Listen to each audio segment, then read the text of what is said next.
Question की series के अंदर प्रत्यावर्ती धारा का 7.8 एक्सरसाइज, और जिसमें एक LCR परिपथ दे रखा है, और LCR परिपथ के अंदर जो VRMS की वैल्यू है वो कितनी है, 230 वोल्टेज है, और इसमें जो प्रतिरोध दे रखा है वो कितना है, 40 ओम दे रखा है, और जो C की जो वैल्यू दे रखी है वो कितनी दे रखी है, 80 माइक्रोफेरेड दे रखी है, और L की वैल्यू कितनी दे रखी है, 5.0 हेनरी दे रखा है ना।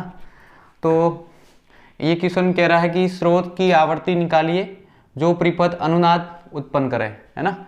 तो हमने अनुनाद की स्थिति में जो सबसे पहला तो हम लिख देंगे, इसमें जो क्वेश्चन में क्या दिया हुआ है वो लिख देते हैं। इस क्वेश्चन के अंदर जो दिया है वो क्या दिया हुआ है, इसका हल निकाल देंगे हम। आपको बताया तो क्या दे रखा है, सबसे पहले देखो ये VRMS दे रखी है वैल्यू, VRMS की वैल्यू कितनी दे रखी है, 220 वोल्टेज दे रखी है। कितनी दे रखी है, 220 वोल्टेज दे रखी है ना। इसके बाद इसका प्रतिरोध भी दे रखा है, वो लिख देंगे, वो कितना दे रखा है, 40 ओम दे रखा है। कितना, 40 ओम दे रखा है ना। L की वैल्यू कितनी दे रखी है, L की वैल्यू दे रखी है 5.0 हेनरी दे रखी है, ठीक है।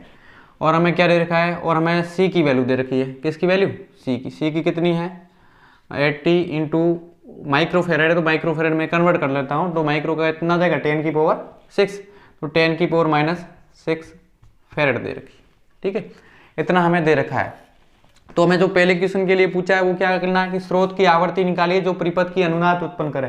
तो अनुनाद की स्थिति में हमें जो आवर्ती का जो फॉर्मूला पढ़ा था वो क्या पढ़ा था, ओमेगा, क्या पढ़ा था, ओमेगा, है ना। अनुनाद की स्थिति में यही तो पढ़ा था हमने, XL बराबर क्या पढ़ा था, XC।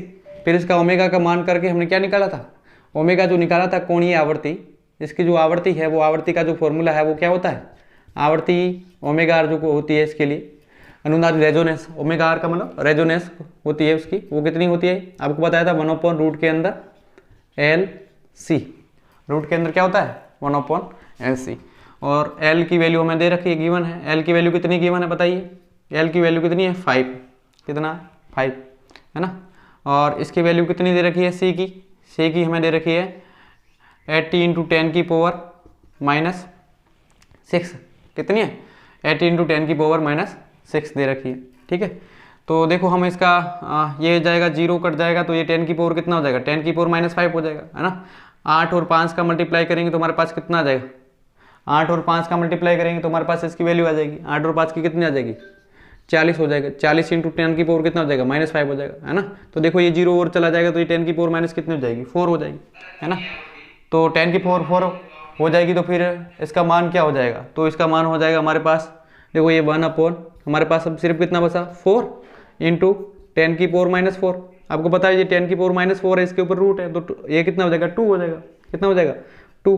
तो ये हो जाएगा नीचे, तो कितना हो जाएगा, इसको 4 को मैंने कितना लिख दिया 2 लिख दिया, है ना। और 10 की पावर -4 को मैं कितना लिखूंगा, 10 की पावर -2 लिख दूंगा, है ना। 10 की पावर -2 पर जाएगा तो कितना हो जाएगा 100 हो जाएगा, है ना। 100 के अंदर 2 का डिवाइड करेंगे तो हमारे पास कितना आ जाएगा 50 आ जाएगा। और हमने क्या निकाली है, आवर्ती निकाली। तो आवर्ती का जो मात्रक होता है क्या होता है, रेडियन प्रति सेकेंड, क्या हो जाएगा, रेडियन प्रति सेकेंड हो जाएगा। तो पहले क्वेश्चन का हमारे पास अनुनाद की उत्पन्न करे वो कितनी हो जाएगी, 50 रेडियन प्रति सेकेंड हो जाएगी, है ना। इसके बाद जो दूसरा क्वेश्चन दे रखा है वो कह रहा है कि परिपथ की प्रतिबाधा तथा अनुनाद आवर्ती पर धारा का आयाम निकालिए, है ना। तो धारा का आयाम मतलब धारा का जो शिखर मान निकालना है, धारा का हमें क्या निकालना है, शिखर मान निकालना है, किसका, धारा का। और कंडीशन कौन सी है, अनुनाद की स्थिति में, अनुनाद की स्थिति में धारा का क्या निकालना है, शिखर मान निकालना है। तो हमारे आपको पता है, तो ये हम निकालेंगे दूसरा। तो अनुनाद की स्थिति के अंदर आपको पता है, अनुनाद की स्थिति में ये भी पता है, क्या पता है कि जो XL होता है, XL का मतलब जो प्रेरकीय प्रतिघात होता है वो किसके बराबर होता है, धारितीय प्रतिघात के बराबर होता है, ठीक है। और आपको ये भी पता है कि जो Z होता है वो क्या होता है, यदि ये बराबर हो जाता है तो Z क्या होता है, प्रतिबाधा। Z का मतलब इसकी जो प्रतिबाधा होती है वो क्या होती है, Z ये होती है R² plus XL minus XC का होल स्क्वायर। और आपको पता है ये दोनों इक्वल है, तो ये कितना हो जाएगा 0। तो हमारे पास क्या आ जाएगा R² के ऊपर क्या है रूट, तो हमारे पास सिर्फ कितना बच जाएगा, Z बराबर क्या आ जाएगा, R आ जाएगा, Z बराबर क्या आ जाएगा, R आ जाएगा, है ना। तो हमें निकालना पड़ेगा IRMS, ठीक है। धारा की रूट मीन स्क्वायर वैल्यू निकालनी पड़ेगी। और जो IRMS बराबर क्या होता है, VRMS/Z, क्या आ जाएगा, VRMS/Z, है ना। तो ये किसकी वैल्यू निकाली, IRMS की निकाली, किसकी निकाली मैंने, IRMS की वैल्यू।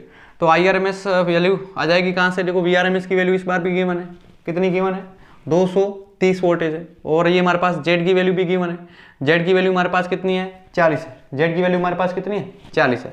तो देखो हमारे पास ये इसकी वैल्यू लिख दो, VRMS की हमारे पास कितनी होगी 230 और इसकी वैल्यू कितनी होगी 40।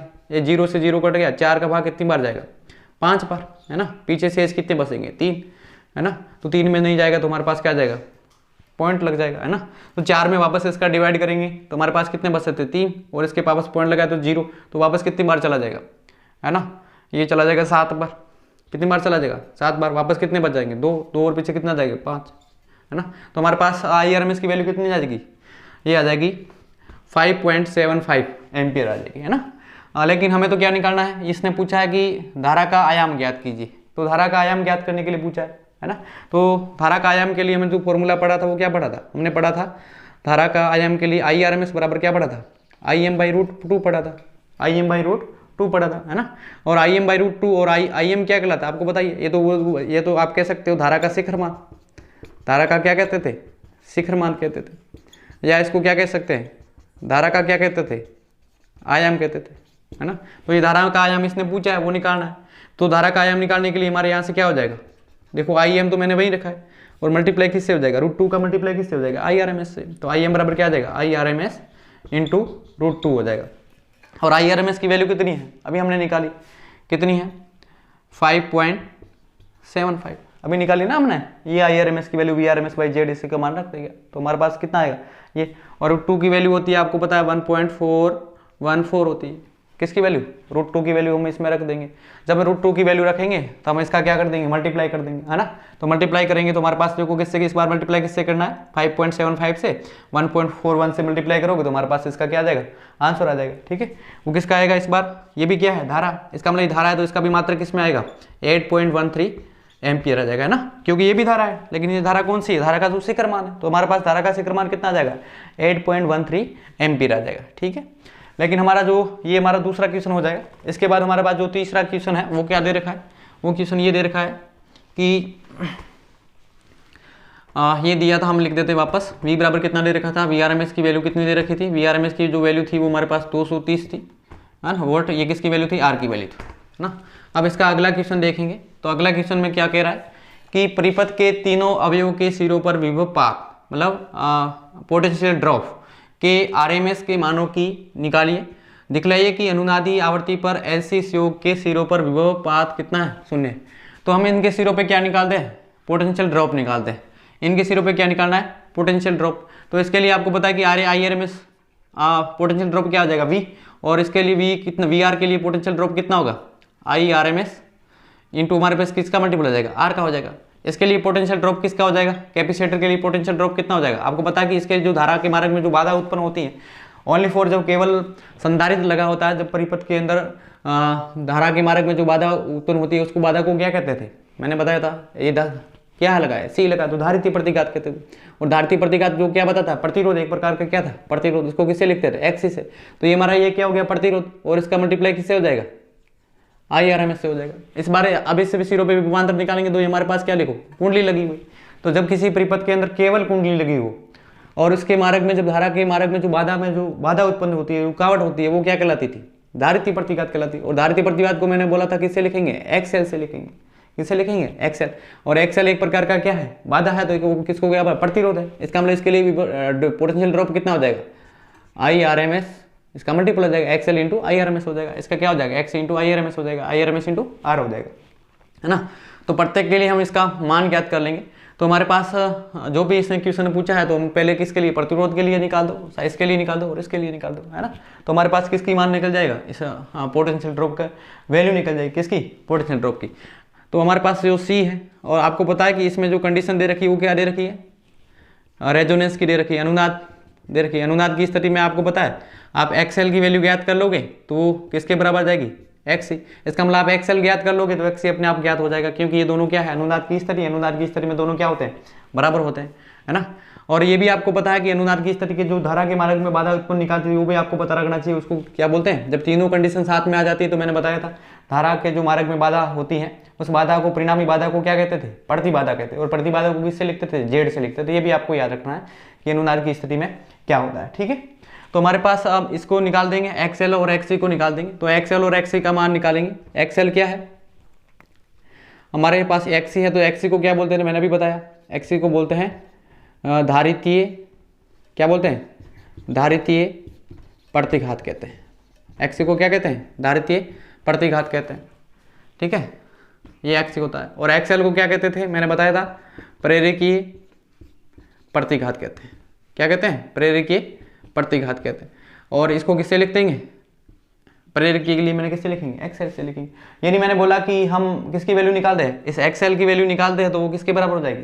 और आपको पता है इसकी वैल्यू क्या होती है, 1/ओमेगा c, और इसकी वैल्यू क्या होती है 1/, इसकी तो होती है 1/ओमेगा, इसकी क्या ओमेगा। यदि हमें इस वैल्यू की पता हो जाए, एक्सएल की वैल्यू आपको पता है, ये डिवाइड नहीं करना चाहते हो, इसका मान नहीं ज्ञात करना तो इसका ज्ञात कर लो, है ना। तो इसका मान ज्ञात करने के लिए आपको पता है कि अभी आपने ज्ञात की थी, किसका पहले क्वेश्चन के अंदर हमने क्या ज्ञात की थी, तो हमारे कोणीय इसकी आवृत्ति वो कितनी थी, 50 रेडियन प्रति सेकंड। पहला क्वेश्चन हमने जस्ट किया ना, उसका इसका आंसर कितना आया था, 50 रेडियन सेकंड।